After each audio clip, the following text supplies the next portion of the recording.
नमस्ते friends, Vishakha ladies tailor channel में आप सभी का स्वागत करती हूँ। तो आज हम प्रिंसेस कट ब्लाउज़ की कटिंग देखने वाले अस्तर वाली ब्लाउज़ की।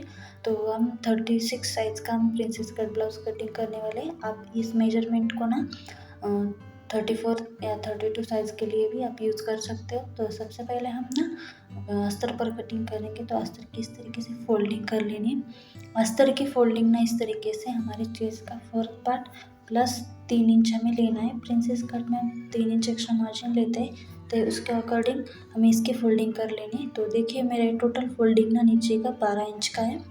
तो अब हम ना पहले फ्रंट की मार्किंग करेंगे इस साइड, बाद में इस साइड ना बैक की कटिंग करेंगे। तो देखिए फ्रंट की लेंथ है हमारी 14 इंच, तो हमें 1 इंच एक्स्ट्रा मार्जिन लेने वाले हैं। तो टोटल मैं यहाँ 15 इंच पर मार्किंग करूँगी इस तरीके से नीचे से ऊपर। बाद में एक लाइन खींच लूँगी। इस लाइन के ऊपर ना हम नेक विड्थ यानी गले की चौड़ाई वगैरह मार्क करेंगे। तो देखिए गले की चौड़ाई मैंने 2 इंच लिया है। तो गले की चौड़ाई के बाद हम यहाँ शोल्डर लेंगे। शोल्डर 3.5 इंच पर मार्क करेंगे। तो 3 इंच यहाँ शोल्डर तैयार है, तो मैंने आधा इंच बढ़ाकर टोटल 3.5 इंच लिया है इस तरीके से। अब हम यहाँ ना आर्मोल का मार्किंग करेंगे, मोंडा। तो देखिए इस तरीके से आर्मोल यहाँ 6 इंच है, तो आर्मोल जितना है उतना ही हमें लेना है। तो यहाँ चेस्ट का फोर्थ पार्ट 9 इंच है, तो हम 6 इंच ले सकते हैं। तो देखिए यहाँ फ्रंट का ना हम आर्मोल का शेप दे देंगे। तो कॉर्नर से हमें 1 इंच लेना है इस तरीके से, और बाद में शेप दे देना है आर्मोल का। तो जो नए सीखने वाले उनको बहुत ही आसानी से कटिंग आ जाएगी दोस्तों। तो अच्छे से ध्यान से देखिए। तो देखिए मैं यहाँ चेस्ट का फोर्थ पार्ट मार्क कर रही हूँ, सीना। तो यहाँ 9 इंच है, और मैं यहाँ एक्स्ट्रा मार्जिन में फ्रंट पार्ट में 3 इंच ले रही हूँ। तो देखिए टोटल मैंने 12 इंच इस तरीके से इस कपड़े की फोल्डिंग की है। हम इसी तरीके से नीचे ना अब हम कमर का फोर्थ पार्ट मार्क करेंगे। तो कमर का फोर्थ पार्ट 8 इंच है, और नीचे में हमें एक्स्ट्रा मार्जिन 3 इंच लेना है। इस तरीके से हमें इस मार्किंग को ना जोड़ लेना है।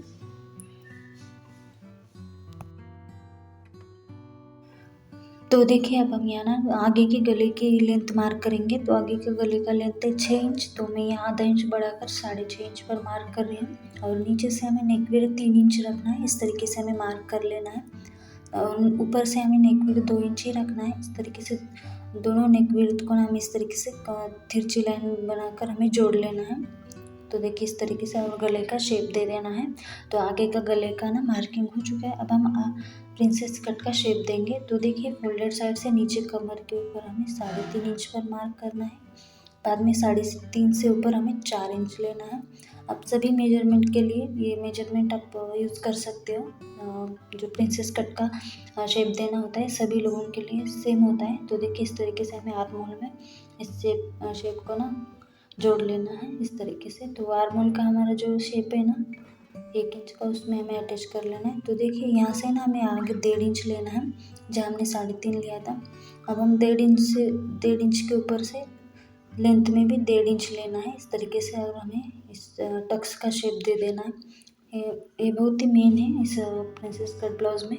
तो देखिए इस तरीके से हमारे फ्रंट पार्ट की मार्किंग हो चुकी है। अब हम बैक पार्ट की मार्किंग कर लेते हैं। तो यहीं हमें साइड में लेफ्ट साइड में हमें ना इस बैक पार्ट की मार्किंग करनी है। तो जितना हमने फ्रंट में लेंथ लिया है उसे उसी तरीके से 14 प्लस 1 इंच में बढ़ाकर यानी टोटल 15 इंच मैंने लेंथ ले ली है। जहाँ से हमारा फ्रंट शुरुआत है वहाँ से मैंने 15 इंच पर मार्क कर लिए हैं। अब हम नेक विड्थ से आगे का जितना 2 इंच रखा उतना ही लेना है, और शोल्डर भी उतना ही लेना है 3.5 इंच। बाद में हमें इस तरीके से आर्महोल का शेप दे देना है। आर्महोल ले लेना है मुंडा, तो 6 इंच इस तरीके से, और इधर लाइन खींच लेनी। तो बैक साइड में हमें 1.5 इंच का आर्महोल का शेप होता है वो दे देना है कॉर्नर से। तो देखिए इस तरीके से करने से ना हमारी बहुत ही आसानी से ब्लाउज कटिंग हो जाती है बैक और फ्रंट की। तो देखिए मैंने चेस्ट का फोर्थ पार्ट 9 इंच लिया है। बाद में हमें बैक में ना 2.5 इंच बढ़ा कर लेना है। हमने फ्रंट में 3 इंच बढ़ा लिया मार्जिन, तो नीचे कमर का फोर्थ पार्ट और 2.5 इंच एक्स्ट्रा मार्जिन इस तरीके से मार्किंग कर हमें जोड़ लेना है। तो अब हम यहाँ ना इसकी मार्किंग होने के बाद हम गले की मार्किंग करेंगे।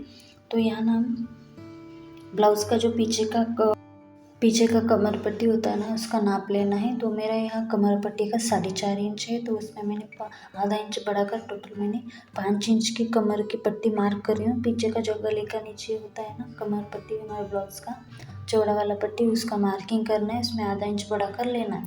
बाद में हमें यहाँ ना नेक विड्थ देना है वहाँ वहीं से।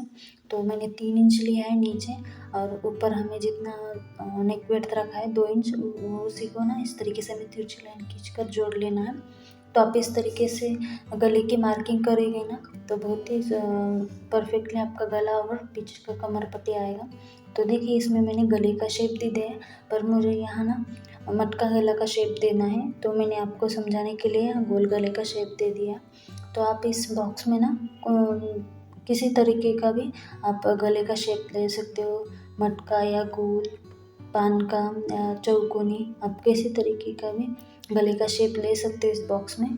तो देखिए मैंने मटका गले का शेप दे दिया। अब हमारा फ्रंट और बैक की ना मार्किंग हो चुकी है। अब हम इसकी कटिंग शुरुआत करेंगे। तो देखिए इस तरीके से हमें कटिंग की शुरुआत करनी है। अब हमें फ्रंट और बैक को अलग कर लेना है इस तरीके से। इसमें ना कटिंग में भी हमने यहाँ कपड़े की बहुत बचत की है, इसी तरीके से हमें ना कटिंग करना चाहिए। तो हमारे कपड़े की ना बहुत बचत होती है और हमें अस्तर या कौन सा भी कपड़ा कम नहीं पड़ता। तो देखिए इस तरीके से हमें फ्रंट वाला भी आर्मोल का शेप कट करके फ्रंट वाला पार्ट हमें बॉडी पर बाहर निकाल लेना है एक्स्ट्रा फैब्रिक से। अब हम यहाँ प्रिंसेस कट का जो कटोरी वो भी अलग कर लेंगे। तो यहाँ इस तरीके से ध्यान से कट करना है। हमने जो 1.5 इंच का शेप दिया है अंदर, वो कटिंग करना है हमें ज़रूरी है। तो देखिए इस तरीके से ये कटिंग करना बहुत ज़रूरी है। तो देखिए हमारे फ्रंट पार्ट की भी कटिंग हो चुकी है। मैं बैक की अब नेक कट कर लेते हैं। तो देखिए मटका गले का मैंने शेप कट कर लिया है। हमारा बैक और फ्रंट रेडी हो चुका है। तो मैंने इसमें स्लीव्स की कटिंग नहीं दिखाई, मैंने उसके स्लीव्स के ना डिज़ाइन बनाया, इसकी वजह से मैंने इसमें आपको स्लीव्स की कटिंग नहीं दिखाई। तो अब हम इसको ना मेन फैब्रिक पर कट कर लेंगे। तो देखिए सबसे पहले हमें ना मेन फैब्रिक की इस तरीके से फोल्डिंग कर लेनी है। तो सीधे साइड हमें ऊपर रखना है। तो यहाँ ना इस ब्लाउज में ना ब्लाउज पीस में यहाँ ना बॉर्डर आया है, तो मैंने बैक में ले लिया है। आप चाहो तो स्लीव्स में ले सकते हो। मैंने स्लीव्स में डिज़ाइन बनाने वाली इसकी वजह से मैंने बॉर्डर नहीं लिया। तो इस तरीके से फ्रंट और बैक फोल्डेड साइड से हमें कट कर लेना है, और गले को बिल्कुल कट नहीं करना है, हमें सिर्फ अस्तर पर ही गले की कटिंग करनी है। तो फ्रेंड्स आज का वीडियो अच्छा लगे तो लाइक कीजिए और कमेंट में ज़रूर बताएं और सब्सक्राइब ज़रूर कर लीजिए। Okay friends, bye.